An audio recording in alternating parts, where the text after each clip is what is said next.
যখন মানুষের মৃত্যু হয় তখন কি হয়? অনেক সংখ্যক মানুষ শোক পালন করতে চলে আসেন। যে ব্যক্তি মৃত্যু লাভ করেছেন তার অনেক বস্তু থাকে যেগুলো তার প্রিয়, যেগুলো তিনি ব্যবহার করেছেন।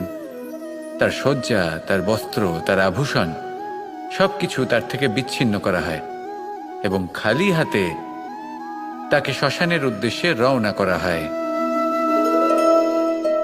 আমি আপনাকে এই প্রশ্ন করতে চাই, আপনি এই সংসারে কি অর্জন করেছেন?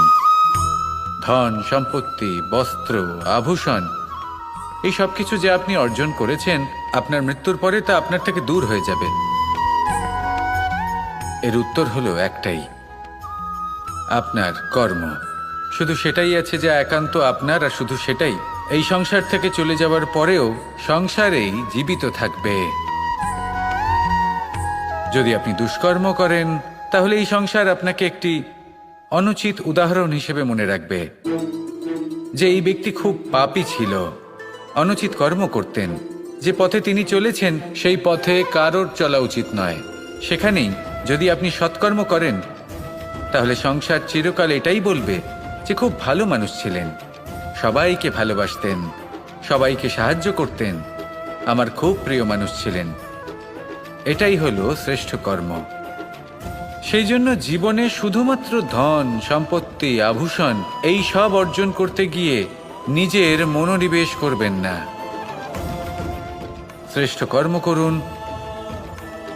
সংসার থেকে চলে যাওয়ার পরেও এই কর্মই এই সংসারে আপনাকে জীবিত রাখবে। আসুন আমার সাথে ভালোবেসে বলুন, রাধা রাধা। আশা এবং বিশ্বাস মানুষের জীবনের দুই অমূল্য স্তম্ভ। এটাই হলো ঢাল এবং এটাই হলো অস্ত্র। এটাই আমাদের রক্ষা করে এবং এটাই আমাদের জীবনের পথ প্রশস্ত করে। কিন্তু ছোট একটা সমস্যা আছে। এবার যদি আপনি বটবৃক্ষের থেকে এই আশা রাখেন যে এ আমাকে ফল দেবে, তাহলে সেই আশা ভঙ্গ হওয়াই স্বাভাবিক। আর যদি আপনি বিশ্বাস করেন যে খেজুর গাছ আপনাকে ছায়া প্রদান করবে, তাহলে সেই বিশ্বাসও অবশ্যই ভঙ্গ হবে। তাহলে কি করা উচিত? চোখ বন্ধ করে যে কাউকে বিশ্বাস করার আগে বা যে কারোর থেকে আশা রাখার আগে নির্বাচন করুন যে কার ওপর বিশ্বাস রাখতে চান, কার ওপর আশা রাখতে চান। তবে আমি তো বলবো যে বিশ্বাস করতে হলে নিজের ওপর করুন, যে এই সংসারে এমন কোনো কাজ নেই যা আপনি করতে পারেন না। আর শুধু কর্ম করতে থাকুন আর ভরসা রাখুন ঈশ্বরের ওপর, যে উনি আপনার কর্ম দেখবেন আর আপনাকে আপনার কর্মফল অবশ্যই দেবেন, আপনাকে সাফল্য দেবেন।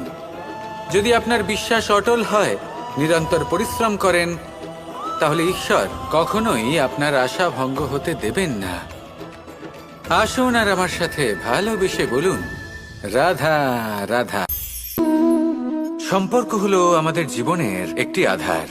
কিছু সম্পর্ক এমন যা আমরা জন্মসূত্রে লাভ করি, যেমন পরিবার, মা, বাবা। কিছু সম্পর্ক আছে যা আমরা জীবনে অর্জন করে থাকি, তা সে প্রেমের হোক, স্নেহের হোক বা বন্ধুত্বের। এই সকল সম্পর্ক লাভ করার বা গড়ে তোলার 5টি ধাপ রয়েছে। প্রথম ধাপ, কোনো ব্যক্তির সাথে আলাপ হওয়া, তার সাথে কথা বলা বা তাকে দেখা। দ্বিতীয় ধাপ, সে ব্যক্তিকে আমাদের ভালো লাগা। তৃতীয় ধাপ, আমাদের এটা চাইতে শুরু করা যে জীবনে এই ব্যক্তি যেন আমাদের বন্ধু হন, আমাদের জীবনে থাকেন, বা আমাদের কাউকে ভালোবেসে ফেলা আর এটা আমাদের ভাবা বা চাওয়া যে সেই ব্যক্তি যেন আজীবন আমার সাথে থাকেন, আমার জীবনে আমার সাথী হয়ে। চতুর্থ ধাপ, লাভ করা।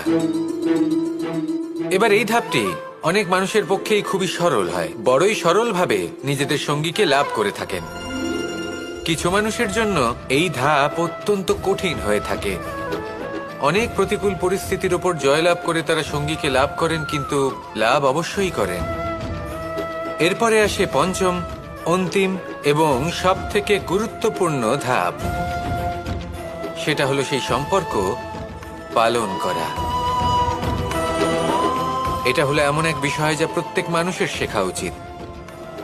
যদি ব্যক্তি নিজের জীবনে সম্পর্ক রক্ষা করতে শিখে যান, তবে প্রত্যেক সম্পর্ক তার জীবনকে স্বর্গ করে তুলবে। আসুন আর আমার সাথে ভালোবেসে বলুন, রাধা রাধা। জীবনে সব থেকে বেশি মূল্যবান বস্তু কি? ধন, স্বর্ণ, মাণিক্য, আভূষণ? না, এই সব কিছু মিলিয়েও সময়ের এক মুহূর্তের সামনে মলিন হয়ে পড়ে। এক মুহূর্ত যা এক দরিদ্রকে রাজা করতে পারে, যা এক রাজাকেও দরিদ্র করতে পারে। একটি মুহূর্ত যা আপনার আত্মবিশ্বাসকে পর্বতের শিখরে পৌঁছে দিতে পারে। একটি মুহূর্ত যা আপনার অস্তিত্বকে গভীর সাগরে বিলীন করে দিতে পারে। একটি মুহূর্তের খেলা। সব সময় জীবনে সেই ব্যক্তিকে সম্মান করুন, শ্রদ্ধা করুন, যিনি আপনার জন্য সময় বের করে থাকেন। সব সময় সেই ব্যক্তির প্রতি নিষ্ঠাবান থাকুন, যেই ব্যক্তি খারাপ সময় আপনার পাশে দাঁড়িয়ে থাকে। এই সময় সব থেকে বেশি মূল্যবান। আসুন আমার সাথে ভালোবেসে বলুন, রাধা রাধা। আমাদের সকলের কাছে বৃক্ষ অত্যন্ত প্রিয়। আমরা সর্বদাই চাই এই বৃক্ষ যেন সবুজ থাকে, ফুলে ফলে ভরে থাকে, আমাদের ছায়া প্রদান করে, তা যেন সুস্থ থাকে, আমাদের ফল প্রদান করে। আর সেই জন্য আমরা প্রতিদিন সেই বৃক্ষকে জল প্রদান করি। কিন্তু কখনো ভেবে দেখেছেন যে জল তো আমরা বৃক্ষের গোড়ায় দিই, তারপরেও এই জল সেই বৃক্ষের প্রত্যেকটি পাতায় ঠিক পৌঁছে যায়? এটা কিভাবে সম্ভব? কিছুটা এরকমই হলো আমাদের কর্ম। যদি এই পৃথিবীতে থেকে শুদ্ধ মনে সৎকর্ম করেন, এই কর্ম সোজা ঈশ্বরের কাছে গিয়ে পৌঁছয়।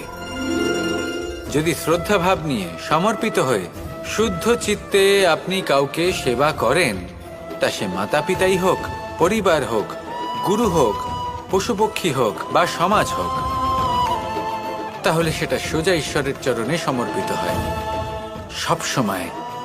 সব সময় শুদ্ধ চিত্তে সমর্পিত হয়ে এবং মনে শ্রদ্ধা ভাব নিয়ে কর্ম করুন।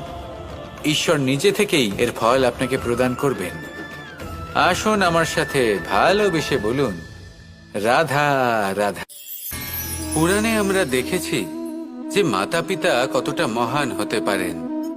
কিভাবে শ্রী গণেশ নিজের মাতা পিতাকে পরিক্রমণ করলেন এবং পরম পূজনীয় হয়ে উঠলেন। কিভাবে ভক্ত শ্রবণ নিজের অন্ধ মাতা পিতাকে তীর্থযাত্রায় নিয়ে যাবেন বলে নিজের কাঁধে ওনাদের বসালেন এবং বয়ে নিয়ে গেলেন। এরকম অনেক অমূল্য শিক্ষা আমরা লাভ করে থাকি পুরাণ থেকে। কিন্তু এসব কথা হলো পুরাণের কথা। কথা বলা যাক আমাদের জীবন নিয়ে। আমাদের এই জীবনে আমাদের মাতা পিতা কেন আমাদের কাছে এতটা অমূল্য? কেন আমরা ওনাদের এতটা ভালোবাসি? কেন আমরা ওনাদের এত সম্মান করি? আর কেনই বা ওনাদের এতটা সম্মান করা উচিত? মমতার কারণে। মায়ের মনের এক ধরনের মমতা, পিতারও এক ধরনের মমতা। এই দুইয়ের মমতা ভিন্ন, কিন্তু এনাদের দুজনের মমতার কেন্দ্রবিন্দু হলো ওনাদের সন্তান। মাতা মমতার কারণে সকালে তাড়াতাড়ি উঠে পড়েন, খাবার তৈরি করেন, এটা ভাবেন যে আমার সন্তান যেন অভুক্ত না থাকে।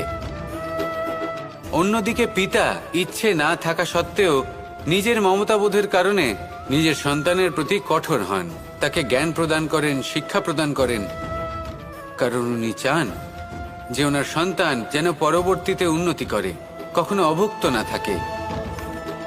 এটাই হলো মমতা মাতা পিতার। আর এই মমতা সংসারের অন্য কোথাও আপনি পাবেন না। তাই সবসময় নিজের মাতা পিতাকে সম্মান করুন, ওনাদের ভালোবাসুন, যতটা ইচ্ছে ভালোবাসুন।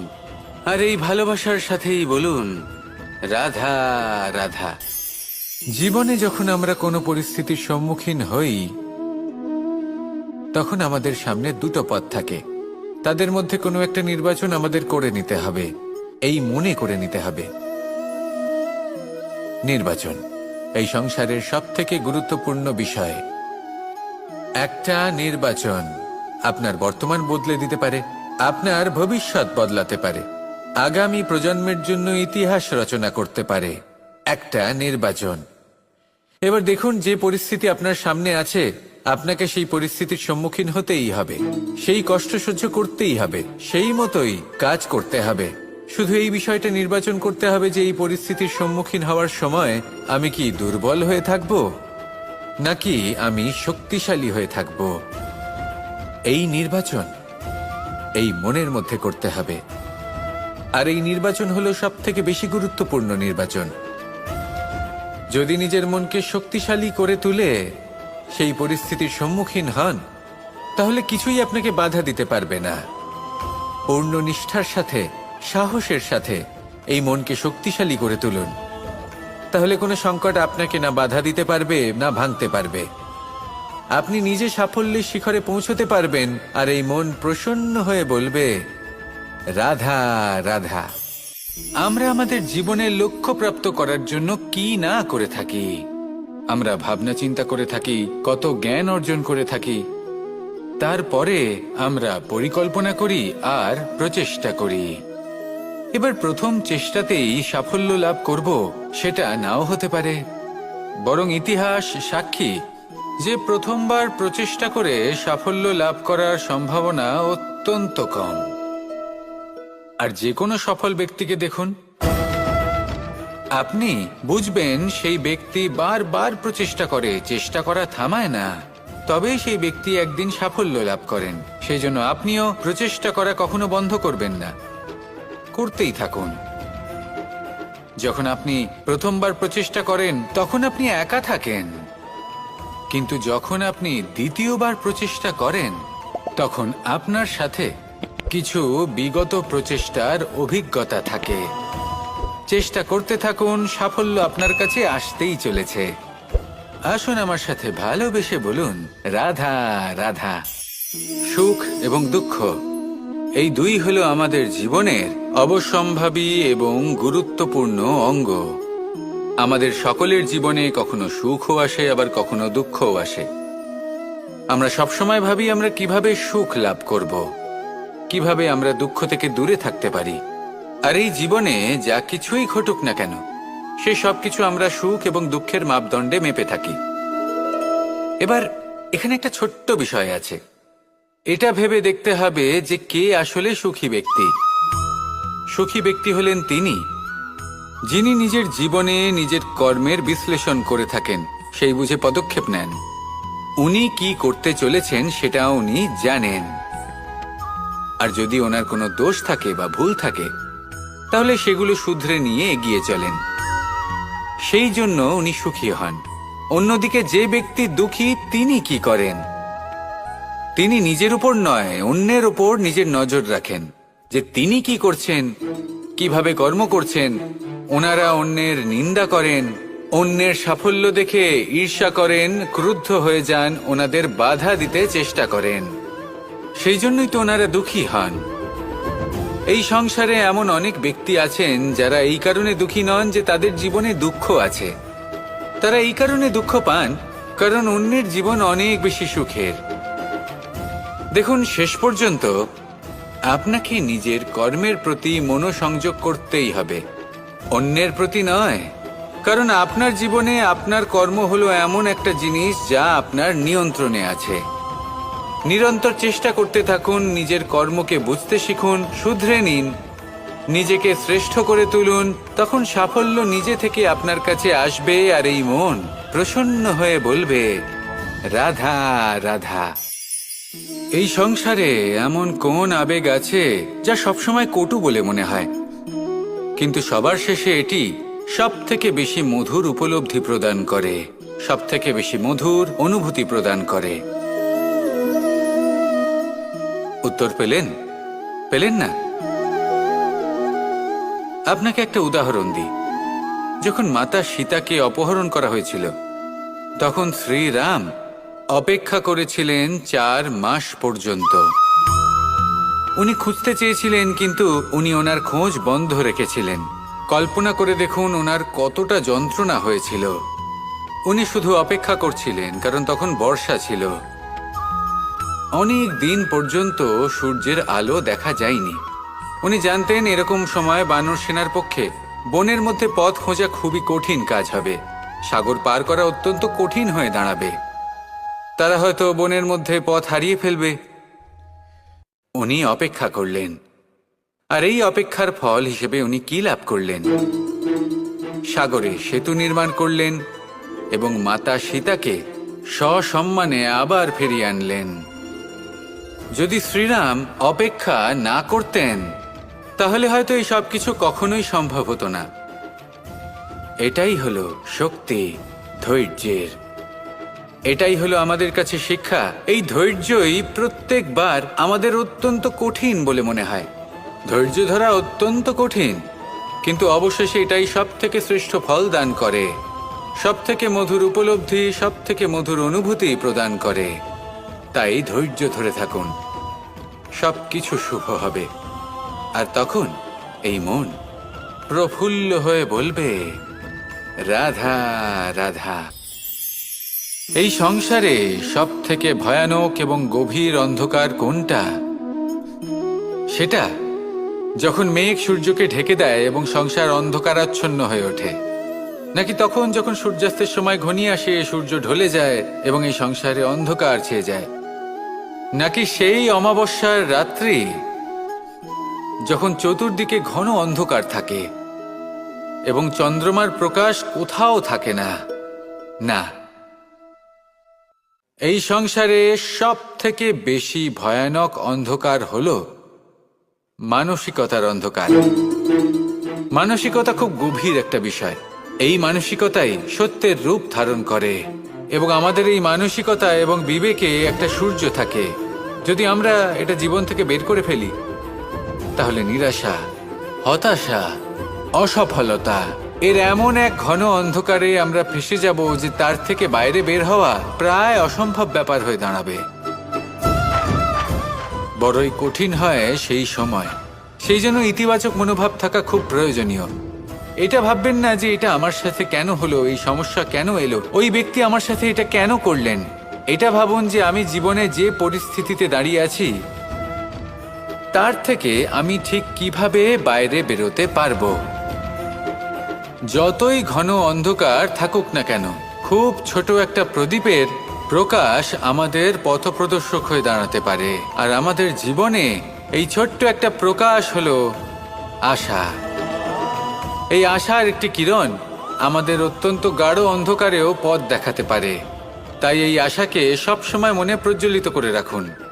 গাঢ় থেকে গাঢ় অন্ধকারের সাথে, কঠিন থেকে কঠিনতর সমস্যার সাথে লড়াই করুন, সামনে এগিয়ে চলুন, আর আমার সাথে ভালোবেসে বলুন, রাধা রাধা। একটি নৌকা বিশাল একটি সাগরে ভেসে চলে। কখনো যাত্রীদের বা কখনো বিশাল বস্তুকে নিজের সাথে বহন করে নিয়ে চলে, এক স্থান থেকে অন্য স্থানে পৌঁছে দেয়। এই নৌকা কখনো সাগরে আটকে পড়ে বা কখনো ডুবে যেতেও পারে, কিন্তু এই নৌকা তখন ডুবে যায় না যখন এর আশেপাশে অধিক মাত্রায় জল থাকে। এটা তখন ডুবে যায় যখন ও নিজের আশেপাশের থাকা জলকে নিজের ভেতরে প্রবেশ করতে দেয়। যখন আস্তে আস্তে এই জল প্রবেশ করতে থাকে, নৌকা ভারী হতে থাকে আর আস্তে আস্তে ডুবে যায়। এটা আমাদের কাছে একটা শিক্ষা। হতেই পারে আমাদের এই সংসারে, আমাদের জীবনে আশেপাশে অনেক বেশি মাত্রায় নেতিবাচক শক্তি থাকবে, ঈর্ষা থাকবে, বিদ্বেষ, ঘৃণা বা ভয় থাকবে, কিন্তু মনের এই নৌকা শুধু তখনই ডুববে যখন আপনি এই নেতিবাচক শক্তিকে নিজের ভেতরে প্রবেশ করতে দেবেন। মনে রাখবেন, এই নেতিবাচক শক্তিকে কখনো নিজের মনে প্রবেশ করতে দেবেন না। প্রবেশ করলেও তাহলে যেন সে সেখানে কোনো স্থান না পায়। শুধু এই বিষয়টা খেয়াল রাখলে আপনার মনের এই নৌকা জীবনের এই সাগরে সব সময় ভেসে থাকবে, আর এই মন প্রসন্ন হয়ে বলবে, রাধা রাধা। আপনারা সবাই একটা গাছের পাতাকে দেখুন। যতক্ষণ পর্যন্ত ও গাছের সাথে, মানে গাছের ডালের সাথে জুড়ে থাকে, সে সবুজ থাকে, বাতাসের সাথে সে নড়তে থাকে। যতক্ষণ পর্যন্ত ও সূর্য থেকে পাওয়া রশ্মির শক্তি গাছে পৌঁছে দেয়, ততক্ষণ ও ডালের সাথে যুক্ত থাকে। কিন্তু যখন সেই পাতা শুকিয়ে যায় তখন তার কোনো গুরুত্ব থাকে না। সেই পাতা গাছের ডালে এবং বৃক্ষের কাছে বোঝা হয়ে থেকে যায়। এবং এমন এক সময় আসে যখন সেই ডালটি শুকনো সেই পাতাকে পরিত্যাগ করে। এটাই আমরা এই প্রকৃতিতে দেখি এবং এটাই হলো সত্য। আর এটাই আমাদের জীবনে খুব বড় একটা শিক্ষা। যদি আপনিও নিজের জীবনে নিজের আপনজনদের কাছে বোঝা স্বরূপ হয়ে দাঁড়ান, তাহলে তারা আপনাকে যতই ভালোবাসুক না কেন, ওনারা যদি নাও চান, তাহলেও এমন এক দিন আসবে যখন আপনার আপনজন আপনাকে পরিত্যাগ করবে। সেই জন্য সবসময় আত্মনির্ভর হয়ে ওঠার চেষ্টা করুন, নিরন্তর পরিশ্রম করতে থাকুন, কারোর ওপর বোঝা হয়ে থাকবেন না, বরং তার সাথে মিলে দায়িত্ব পালন করুন। এমনটা করবেন, তাহলে আপনার সম্মানও বজায় থাকবে এবং সম্পর্কের মধ্যে আপনার মূল্যও বজায় থাকবে। আসুন আর আমার সাথে ভালোবেসে বলুন, রাধা রাধা। আমাদের মধ্যে এমন অনেক মানুষ আছেন যারা বই পড়তে পছন্দ করেন। অনেক মানুষ আছেন যারা ভিন্ন ভিন্ন রকমের কাহিনী পড়েন। এবার পড়তে পড়তে মাঝে এমন একটা অধ্যায় অবশ্যই আসে যা আমাদের হৃদয় স্পর্শ করে যায়। আমরা হৃদয় যন্ত্রণা অনুভব করি, তাও আমরা সেই কাহিনী শেষ পর্যন্ত পড়ি এবং তখন আমরা বুঝতে পারি যে সেই যন্ত্রণাময় অধ্যায়টি কেন এসেছিল, তার থেকে আমরা কি শিক্ষা পেলাম এবং আমরা অবশেষে লক্ষ্যেও পৌঁছলাম। কিন্তু যদি সেই যন্ত্রণাদায়ক অধ্যায়টিতে আপনি থেমে যান, আপনি যদি এটা ভাবেন যে আমি আর পড়তে পারবো না, তাহলে আপনি জানতেও পারবেন না যে পরবর্তীতে কি হতে চলেছে। এই মন দুঃখে ভরে উঠবে, মনে প্রশ্ন আসতেই থাকে যার উত্তর আমরা পাই না, নিজেদের লক্ষ্য বুঝতেই পারি না। এইভাবেই আমাদের জীবনেও যদি এমন কিছু হয় যা অত্যন্ত দুঃখজনক, যদি এমন কোনো কঠিন অধ্যায় আপনার জীবনে আসে, থামবেন না। তাহলে আপনার জীবনের কাহিনীর একটি যন্ত্রণাদায়ক দুঃখজনক অধ্যায় মাত্র। শেষ পর্যন্ত এই কাহিনীতে টিকে থাকুন, কর্ম করতে থাকুন। আপনি বুঝতে পেরে যাবেন যে এই কঠিন পরিস্থিতি আপনার জীবনে কেন এসেছিল। আপনি শিক্ষাও লাভ করবেন এবং লক্ষ্যও লাভ করবেন। আসুন আমার সাথে ভালোবেসে বলুন, রাধা রাধা। যখন আমরা মৌন থাকি তখন আমরা কতটা শক্তি ব্যয় করি, বিন্দুমাত্র নয়। সেখানেই যখন আমরা রুষ্ট হই তখন আমরা কতটা শক্তি ব্যয় করি। আমাদের রক্ত গরম হয়ে ওঠে, চোখ থেকে যেন অগ্নিবর্ষা হয়, আমরা চিৎকার করতে থাকি, জোরে কথা বলি, কখনো কখনো আমরা অনুচিত কর্ম করে বসি। সবকিছুই ক্রোধের বশে করি। এবার এই ক্রোধকে মৌনতায় পরিণত করতে হবে। এই কাজটা চোখে দেখা যায় না, এই কাজ সরল নয়, এই কাজ হলো অত্যন্ত কঠিন এবং এই কাজই শ্রেষ্ঠ। সেই ব্যক্তি শক্তিশালী নন যিনি কথায় কথায় ক্রুদ্ধ হয়ে যান, কথায় কথায় যিনি আক্রমণ করেন। আজ্ঞে না, সব থেকে বেশি শক্তিশালী ব্যক্তি হলেন তিনি যিনি নিজের ক্রোধকে মৌনতায় পরিবর্তন করতে পারেন, যিনি শান্ত মনে পরিস্থিতিকে বোঝেন, তার আকলন করেন আর তারপর বিবেকের দ্বারা সিদ্ধান্ত নেন।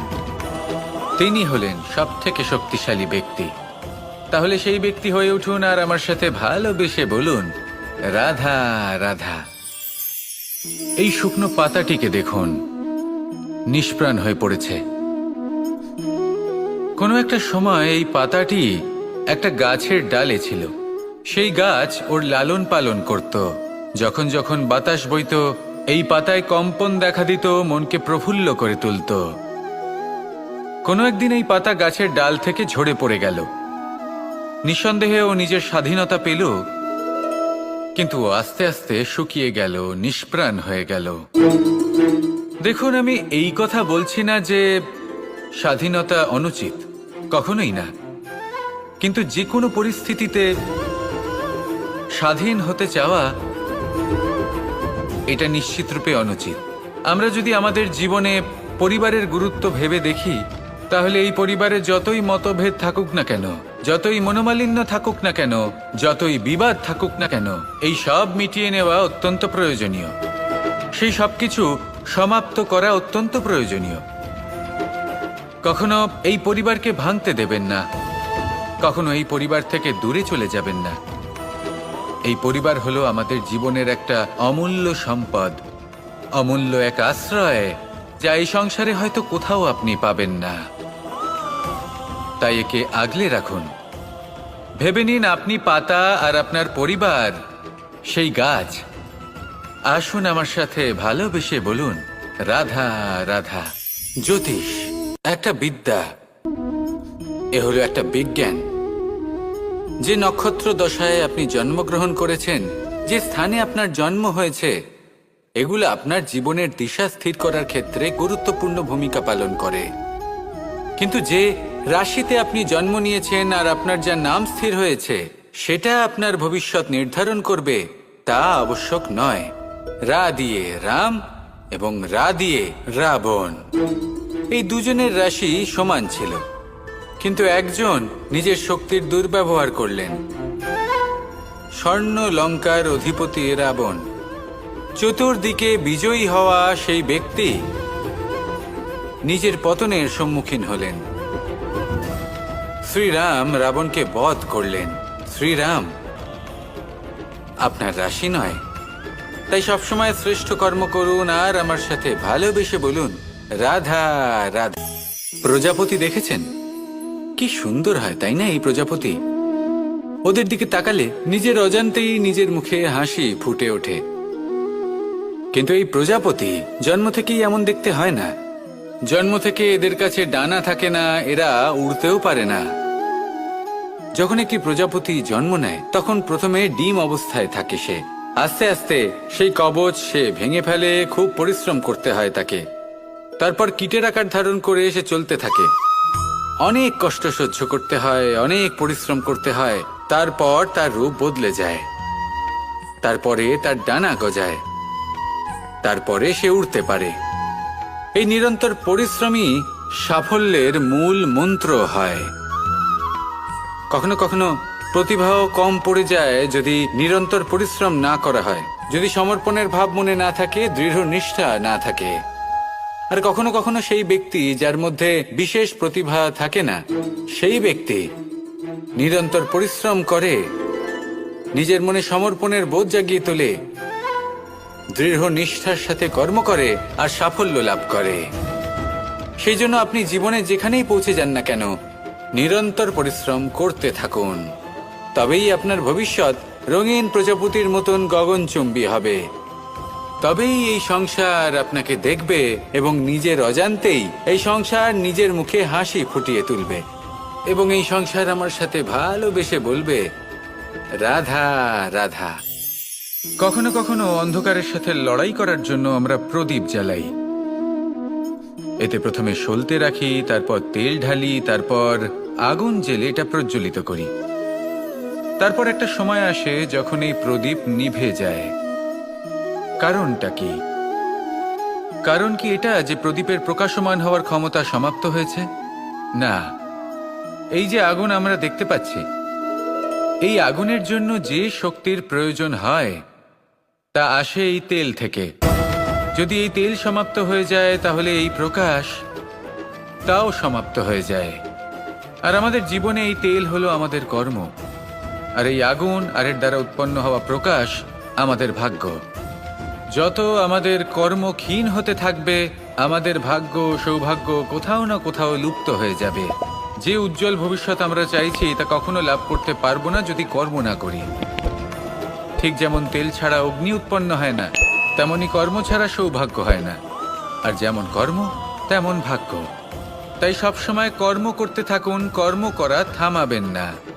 আর আমার সাথে ভালোবেসে বলুন, রাধা রাধা। মুক্তোর এই মালা দেখতে কত সুন্দর হয়, তাই না? যিনি ধারণ করেন তাকেও এটা শীতলতা প্রদান করে, আর যে ব্যক্তি দেখে তার চোখও এই দৃশ্য দেখে শান্তি উপলব্ধি করে। কিন্তু ভাবুন, যদি এমন কিছু হয় যে সুতো দ্বারা এই মুক্তোর মালা তৈরি হয়েছে সেটা কেউ ছিঁড়ে দেয়, তাহলে এই মুক্তোর মালা ছিঁড়ে যাবে আর সমস্ত মুক্তো মাটিতে পড়ে যাবে, ছড়িয়ে পড়বে। তখন কি আমরা এটা ভাববো যে এটা তো মাটিতে পড়ে থাকা বস্তু, এটা আমি তুলবো না? ভাববো না, তাই না? আমরা নিচু হয়ে একটা মুক্তো কুড়িয়ে নিই এবং আবার এদের সুতোর মধ্যে প্রবেশ করাই। কেন? কারণ এই মুক্ত হলো বহুমূল্য। এতে কোনো সন্দেহ নেই যে এই মুক্ত হলো বহুমূল্য। কিন্তু এর থেকেও অনেক বেশি বহুমূল্য হলো আমাদের জীবনে আমাদের সম্পর্ক, আমাদের বন্ধু বান্ধব। এই সম্পর্কেও কখনো কখনো বিবাদ হয়, মনোমালিন্য হয়, এগুলোও ছড়িয়ে যায়। আর সেই সময় এই মুক্তর মতোই নত হয়ে আমাদের এই সম্পর্কগুলিকে হাতে তুলতে হবে, এদের জুড়তে হবে, এদের আগলে রাখতে হবে, কারণ এদের থেকে বহুমূল্য আর কিছুই নেই। আর যদি এই কাজটা আপনি শিখে নিতে পারেন, তাহলে আপনার জীবনের এই সম্পর্ক, এই বন্ধুত্ব সবসময় আপনাকে বল প্রদান করবে, আনন্দ প্রদান করবে। আর এই মন সুপ্রসন্ন হয়ে বলবে, রাধা রাধা। আজ আপনাকে একটা গল্প শোনাচ্ছি। একদিন এক ব্যক্তি নিজের দ্বারে লিখে দিলেন, আজ আমি ভীষণ দুঃখী, আজ আমার সাথে কেউ দেখা করতে আসবেন না। কিছুক্ষণ পরে তার এক বন্ধু এলো, সে সেই লেখা পড়ল, তাও গিয়ে তার সাথে দেখা করল। সে বলল, আমি লেখাপড়া জানি না, কিন্তু আমার বন্ধুর মনের এই বেদনা, এটা আমাকে সবসময় ডাক দেয়। এরাই হলো আসল বন্ধু। কোনো কারণে আপনি যদি দুঃখ পান, কোনো সমস্যার সমাধান না বের করতে পারেন, এই সংসার থেকে আলাদা হয়ে যেতে চান, তাও এই বন্ধু আপনার সাথেই থাকবে। সমস্যার সমাধান না দিতে পারলেও আপনার সম্বল হয়ে অবশ্যই থাকবে। হয়তো আপনার দুঃখ কম করতে পারবে না, কিন্তু আশার আলো অবশ্যই দেখাবে। যখন আপনি সংসারের থেকে আলাদা হয়ে যান, তখনও আপনার সাথে যুক্ত থাকে আপনার এই বন্ধু, আসল বন্ধু। এবারে আমরা মানুষেরা বড়ই বিচিত্র। তারা সব সময় যে কোনো জিনিসের মাহাত্ম্য দুবার বুঝতে পারে। এক, তা পাওয়ার আগে। দুই, তা হারাবার পরে। এবারে ঠিক এরকমই আমাদের বন্ধুরাও হয়। যদি আজ আপনার বন্ধুরা আপনার সাথে থাকে, তাদের প্রতি কৃতজ্ঞ থাকুন, তাদের প্রসন্ন রাখুন, তাদের মাহাত্ম্য বুঝুন। কারণ একবার আপনি এদের হারালে, অনুতাপ করলেও আর এদের ফেরত পাবেন না। তাই ভালোবাসুন, বন্ধুত্ব বজায় রাখুন, আর আমার সাথে প্রসন্ন হয়ে বলুন, রাধা রাধা। আমাদের মধ্যে বহু মানুষ মাঝে মাঝে নিজেকে অকর্মণ্য মনে করি। ভেবে নিই যে এত চেষ্টা করার পরেও কিছুই পেলাম না, আর হয়তো পরেও কিছুই পাব না। আর সেই জন্য নিজের জীবনের সমস্ত বোঝা অন্য কারোর কাঁধে চাপিয়ে দিই, নিজের ওপরে বিশ্বাস হারিয়ে ফেলি। কেন বুঝতে পারেন না এই কথাটা? যে যতক্ষণ না পায়ে কোনো কাঁটা ফুটবে, ব্যক্তি কি করে বুঝতে পারবে যে এরপর থেকে নিচে তাকিয়ে চলতে হবে? সূর্যকে নিজে জ্বলতে হয় যাতে বাকিদের প্রকাশ দিতে পারে সে। রাতের অন্ধকারের সাথে লড়াই করার জন্য চন্দ্রিমাকে আকাশে একা উজ্জ্বল হতে হয়। নদী নিজের যাত্রা কি করে করে, নিজের পথ কি করে নির্মাণ করে? সে পাথরের সাথে লড়াই করে তা বানায়। যদি স্বয়ং আপনি নিজের সাহায্য করতে অক্ষম হন, তাহলে নিশ্চিতভাবে আপনার এই জীবন ব্যর্থ হয়ে যাবে। তাই মনে রাখবেন, এই সংসারে নিজের জীবনের ভার নিজের কাঁধেই বহন করতে হয়। অন্যের কাঁধের ওপর শুধুমাত্র পরলোক যাত্রা হয়। সেই জন্য এই সংসারে জীবিত সেই যে আত্মনির্ভর।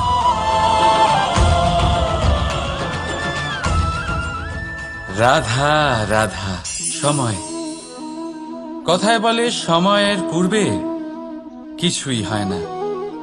প্রতিটা ঘটনার একটা সময় থাকে। সময়ের আগে না সূর্যোদয় হয় আর না সূর্যাস্ত হয়। সময়ের পূর্বে গাছে না ফুল ফোটে না ফল ধরে। কিন্তু একটা কথা ভেবে দেখুন, যদি বর্ষা আসার আগে কৃষক ভূমিকে না প্রস্তুত করে, বীজ রোপণ না করে, তাহলে কি ফসল ফলবে? যদি কোনো যোদ্ধা যুদ্ধের পূর্বে নিজের অস্ত্রের ধার না দেয়, তাহলে সে যুদ্ধ কি করে লড়বে? এর মানে এটাই হলো যে সময় আপনার যখন আসার তখন অবশ্যই আসবে, কিন্তু তে যত ছোট, এটা আসেও ততটা কম সময়ের জন্য, তারপর চলেও যায়। এবার যদি সুযোগ আপনার হাতে আসে আর আপনি তার জন্য তৈরি না থাকেন, তাহলে আপনি সাফল্য কি করে পাবেন?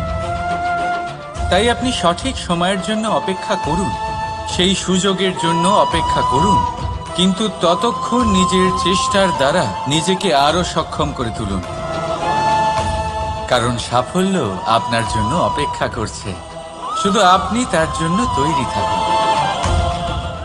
রাধা রাধা। কথা মানুষের পাওয়া সবচেয়ে অদ্ভুত উপহার। এই কথাই মানুষকে এই সংসারের সমস্ত প্রাণীর থেকে ভিন্ন করে তোলে, সংসারের সবচেয়ে উপরে নিয়ে যায়। এই কথার কারণেই আমরা একে অপরের সাথে ভাব আদান প্রদান করি। আমি আমার মনের ভাবনা অন্য কাউকে ব্যক্ত করতে পারি, অন্য কেউ তাদের ভাবনা আমাকে ব্যক্ত করতে পারে। এই কথাই আমাদের সবচেয়ে বড় ঢাল। এবারে দেখুন, আপনি নিশ্চয়ই লক্ষ্য করেছেন, কারোর কথা মধুর হলে লোকে তাকে ভালোবাসে, তাকে নিজের বন্ধু বানায়। সেইভাবেই যদি কারোর কথা কঠোর হয়, তাহলে লোকে তাকে ঘৃণা করে, তাকে নিজের শত্রু মনে করে। এই কথাই ভাষা হয়ে আমাদের ইতিহাস রচনা করে। তবে আমরা কি সত্যি বাণীর বিষয়ে অতটাই ভাবি যতটা আমাদের ভাবা উচিত? ভেবে দেখুন, মানুষের কথা বলতে শিখতে কত সময় লাগে। কোনো বালক 1.5 বছর বয়সে কথা বলতে শেখে, কেউ 2 বছরে, কেউ 3। এবার দেখুন, মানুষ 1.5 বছর বয়সে কথা বলতে শিখে গেলেও তার কি বলা উচিত এটা সারা জীবনেও শিখতে পারে না। এর উপরে মনোনিবেশ করুন, এটা বোঝবার চেষ্টা করুন কি বলা উচিত। নিজের কথা শুদ্ধ করুন, নিজের কথা মধুর করুন, আর সেই মধুরতার সাথে আমার সঙ্গে বলুন, রাধা রাধা। এই লক্ষ্য আসলে কি? এই লক্ষ্য তাই যা আমরা পেতে চাই। এই সংসারে সুখী কে হয়? সুখী সেই যে তার লক্ষ্য পেয়ে গেছে। দুঃখী কে হয়? দুঃখী সেই যে তার লক্ষ্য এখনো পায়নি। এবারে প্রশ্ন এখন এটাই যে লক্ষ্য সবাই পেতে চায়, লক্ষ্য পাওয়ার জন্য সবাই প্রাণপণ চেষ্টাও করে, তাহলে সবাই তাদের লক্ষ্যে পৌঁছতে পারে না কেন? ঠিক আছে, কোথাও না কোথাও কিছু না কিছু কমতি থেকেই যায়, যাই বাধা থাক। আজকে আমি আপনাকে একটা উপায় বলবো এই লক্ষ্য পাওয়ার জন্য। একটা কাগজ নিন, তাতে একটা চিহ্ন বানান, সেটাই হবে আপনার লক্ষ্য। এবারে সেই লক্ষ্যে পৌঁছানোর একটা পথ বানান। এবারে এই যাত্রাকে ভিন্ন ভিন্ন ভাগে বিভাজন করে দিন। এবারে এটা হলো আপনার পরিকল্পনা। এবার এই পরিকল্পনা ক্রমানুসারে আপনি পালন করতে থাকুন, এটাই হবে আপনার চেষ্টা। এবার এইভাবে যদি আপনি চেষ্টা করতে থাকেন, যাই আপনার কল্পনা হোক না কেন, তা বাস্তব অবশ্যই হবে। তাহলে এই কল্পনাকে বাস্তবে রূপান্তরিত করুন। এইভাবেই নিজের পরিকল্পনা পালন করতে থাকুন। আপনার যাই কল্পনা থাকুক বা যাই লক্ষ্য থাকুক, তা বাস্তবে পরিণত হয়ে আপনার হাতে অবশ্যই আসবে। রাধা রাধা।